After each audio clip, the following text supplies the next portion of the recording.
ರಚಿಸಿ ಅಧಿಕಾರವನ್ನ ಅವ್ರ ಕೈಗೆ ಕೊಡಬೇಕು ಅಂತ ಹೇಳಿದ್ರೆ ಅದು ಕಾಂಗ್ರೆಸ್ ಪಕ್ಷ ತಾನೆ, ಕಾಂಗ್ರೆಸ್ ಪಕ್ಷ ತಾನೆ. ಮನುವಾದಿಗಳು ಏನ್ ಹೇಳ್ತಾರೆ, ಬಿಜೆಪಿಯವರು ಏನ್ ಹೇಳ್ತಾರೆ, ಈ ಭಾಗದಲ್ಲಿ JDS ಪಾಪ ಅವ್ರ ಬಗ್ಗೆ ಏನು ಮಾತಾಡ್ಲಿ ನಾನು. ಮಹಿಳೆಯರಿಗೆ ಎಷ್ಟು ಗೌರವವನ್ನ ಕೊಡ್ತಾರ ಅನ್ನೋದನ್ನ ವಿಡಿಯೋದಲ್ಲೇ ತಾವೆಲ್ಲರೂ ನೋಡ್ಬಿಟ್ಟಿದ್ದೀರ, ನೋಡಿದಿರ್ತಾನೆ, ನೋಡಲ್ಲ ಅಂದ್ರೆ ಕೇಳಿದಿರ್ತಾನೆ, ಏನಿಲ್ವಾ? ಇವತ್ತು ಕಾಂಗ್ರೆಸ್ ಪಕ್ಷ ಅಂಗನವಾಡಿ ಕಾರ್ಯಕರ್ತರು, ಅಂಗನವಾಡಿ ಸಹಾಯಕಿಯರು, ಆಶಾ ಕಾರ್ಯಕರ್ತರು, ಪಶು ಸಖಿಯರು, ಕೃಷಿ ಸಖಿಯರು ಯಾರು ಮಾಡಿದ್ದು? ಯಾಕೆ ಮಾಡಿದ್ದು? ಯಾಕಂದ್ರೆ ಕಾಂಗ್ರೆಸ್ ಪಕ್ಷಕ್ಕೆ ಮಹಿಳೆಯರ ಮೇಲೆ ನಂಬಿಕೆ ಇದೆ, ವಿಶ್ವಾಸ ಇದೆ. ಇವ್ರ ಕೈಯಲ್ಲಿ ನಾವು ಏನಾದ್ರೂ ಕೊಟ್ರೆ ಮನೆ ಬಾಗಿಲಿಗೆ ತೆಗೆದುಕೊಂಡು ತಲುಪಿಸ್ತಾಳೆ ಅನ್ನುವಂಥ ವಿಶ್ವಾಸ ಇದೆ. ಅದಕ್ಕೆ ಮಹಿಳೆಯರು ಮನೆ ಬಿಟ್ಟು ಹೊರಗಡೆ ಬಂದು ಸಮಾಜವನ್ನ ಕಟ್ಟಿ ಸರ್ಕಾರದ ಪ್ರತಿನಿಧಿಗಳಾಗಿ ಅಂತ ನಿಮ್ಮನ್ನ ನಾವು ನೇಮಿಸಿದ್ದೀವಿ. ನಾನು ಒಂದು ಮಾತನ್ನ ಹೇಳ್ತೇನೆ, ನಮಗೆ ಅವಕಾಶ ಸಿಕ್ಲಿಲ್ಲ, ನಮಗೆ ಅವಕಾಶ ವಂಚಿತ ಅನ್ನೋದು ಬೇಡ. ನಮ್ಮ ಅಧ್ಯಕ್ಷರು ಲಿಂಗಾಯತ ಸಮಾಜದವರು ನಮಗೆ ಅವಕಾಶ ಕೊಡಬೇಕು ಅಂತ, ನಮಗೆ ಅವಕಾಶ ಕೊಡಬೇಕು, ನಾವು ವಂಚಿತ ನೋ. ಅವಕಾಶ ಸಿಗುವುದು, ಸೃಷ್ಟಿ ಮಾಡೋದು ನಮ್ಮ ಕೈಯಲ್ಲಿದೆ. ನಾವು ಸೃಷ್ಟಿ ಮಾಡಬೇಕು, ಅವಕಾಶ ನಮ್ಮ ಮನೆ ಬಾಗಿಲಿಗೆ ಬರಬೇಕು. ಇವತ್ತು ನಮ್ಮ ಮನೆತನದಲ್ಲಿ ವೆಂಕಟೇಶಣ್ಣ ಗ್ರಾಮ ಪಂಚಾಯತ್ ಸದಸ್ಯ ಇರಲಿಲ್ಲ, ನಾನೇ ಫಸ್ಟ್ ಜನರೇಷನ್ ಪೊಲಿಟಿಷಿಯನ್, ನಾನೇ.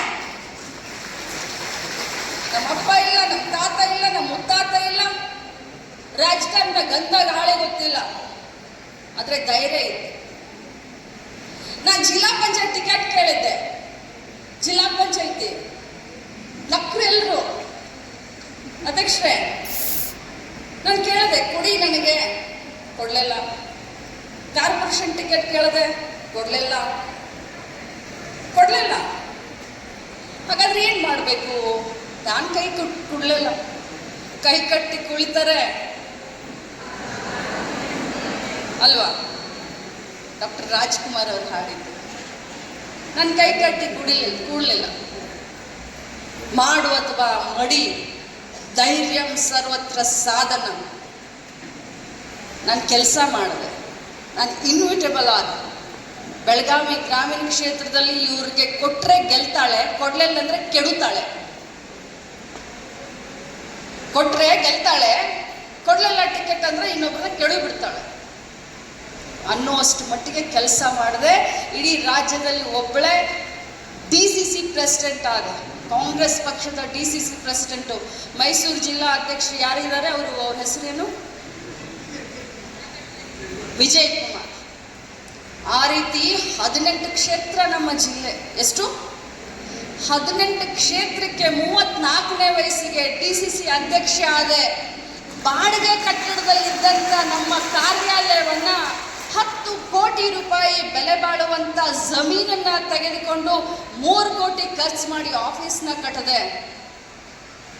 ಅವಾಗ ಎಲ್ರು ಹೇಳಿದ್ರು, ನಾವು ಈ ಹೆಣ್ಮಗಳನ್ನ ಅಲ್ಲೇ ತಡಿಬೇಕಾಗಿತ್ತು, ಇವಳು ಬಹಳ ಬೆಳೀತಾಳೆ, ಬಹಳ ಎತ್ತರಕ್ಕೆ ಹೋಗ್ತಾಳೆ.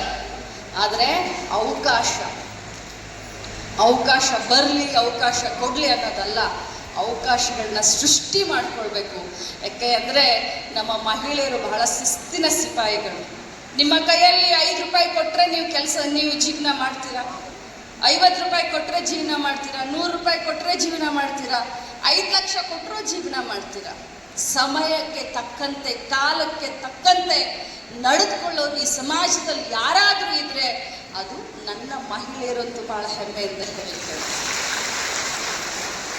ಇವತ್ತು ನಾನು ಇಲ್ಲಿ ಬಂದಿದ್ದೀನಿ, ಆ ದೇವ್ರ ಅವಕಾಶ ಕೊಟ್ಟರೆ ಅನ್ನ ಕರೆದ್ರೆ ಇನ್ನೊಂದು ಬರ್ತೀನಿ. ಆದರೆ ನನಗೆ ನೀವೆಲ್ಲರೂ ಒಂದು ಭಾಷೆಯನ್ನು ಕೊಡಿ. ಮೇಡಮ್ ಮಾತಾಡಿದ್ರು, ಚೆನ್ನಾಗಿ ಮಾತಾಡಿದ್ರು, ಅವ್ರ ಮಾತು ನಮ್ಮ ಮನಸ್ಸಿಗೆ ಮುಟ್ತು ಅಲ್ಲ, ನಾನು ಮಾತಾಡಿರುವಂಥ ಕೆಲವು ವಿಚಾರಗಳನ್ನು ನಿಮ್ಮ ಮನಸ್ಸಿನೊಳಗಡೆ ಇಟ್ಕೊಂಡು ಅದನ್ನು ನಿಮ್ಮ ಜೀವನದಲ್ಲಿ ಅಳವಡಿಸ್ಕೊಳ್ಬೇಕು.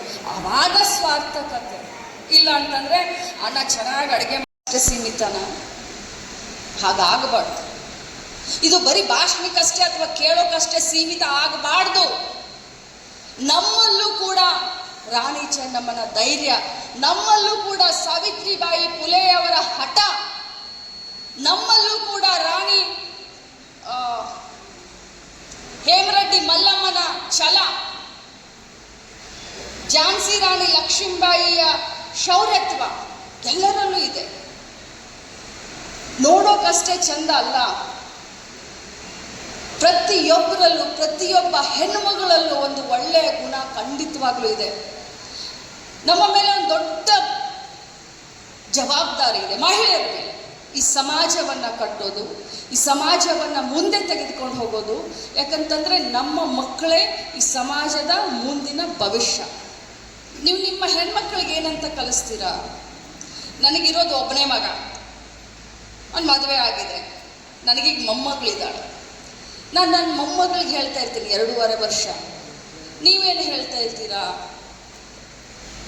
ಮೌನವಾಗಿರುವಂತ ಹೇಳಕ್ ಹೋಗ್ಬೇಡಿ, ಮಾತನಾಡುವಂತ ಹೇಳಿ. ಸುಮ್ಮನೆ ಇರು, ಸುಮ್ಮನೆ ಇರು, ಸುಮ್ಮನೆ ಇರು, ಸುಮ್ಮನೆ ಇರು. ನೋ,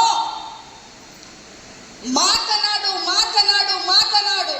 ಬೇರೆಯವರು ಕೇಳಿಸಿಕೊಳ್ಳೋವರೆಗೂ ಮಾತನಾಡು ಅಂತ ಹೇಳಿ. ವಿದ್ಯಾಭ್ಯಾಸ ಅಷ್ಟೇ ಕಲಿಸಬೇಡಿ, ಭವಿಷ್ಯವನ್ನ ರೂಪಿಸ್ಕೋ ಅನ್ನುವಂತ ಮಾತನ್ನು ಕೂಡ ಕಲಿಸಿ. ಬರೀ ವಿದ್ಯಾಭ್ಯಾಸ ಅಷ್ಟೇ ಅಲ್ಲ, ಸ್ವಾಭಿಮಾನದಿಂದ ನಿನ್ನ ಕಾಲ ಮೇಲೆ ನೀನು ನಿಲ್ಲಬೇಕು ಅನ್ನೋದನ್ನು ಕೂಡ ಕಲಿಸಿ.